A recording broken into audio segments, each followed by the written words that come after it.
At ayan na nga mga Megs, ang gupit nga pala ng ating client ay craft bar spade. So magkakabit na tayo ng ating balabal para maumpisahan na natin ang ating craft bar spade na gagawin.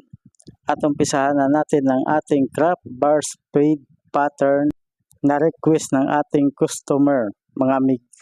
At sa mga nagtatanong kung bakit craft bar spade ang tawag sa gupit na ito ay dahil yung taas nito ay craft top at yung gilid nito ay burst spade. At pinipinish ko na nga ang ating tagiliran ng ating craft bar spade.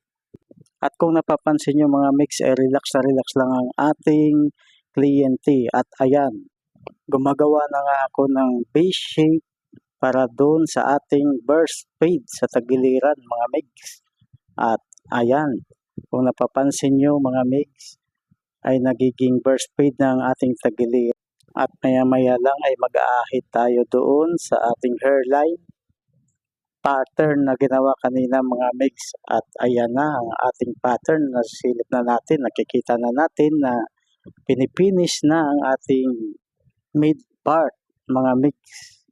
At ayan, nag-aahit na tayo. Nag-umpisa na nga tayo mag-ahit mga mix. Dapat malinis yung pag-aahit natin para tuwa ng gusto ang ating bagitong client mga mix. At shout out nga pala kay paring Orlando Abad, Juna Salari at Louie Taroy mga mix. Shout out sa inyo. Salamat sa suporta ng aking mga vlog, sa mga like mga mix. At silipin na natin ang ating finished product mga mix. At ito na, patapos na ang ating vlog mga mix. Peace out!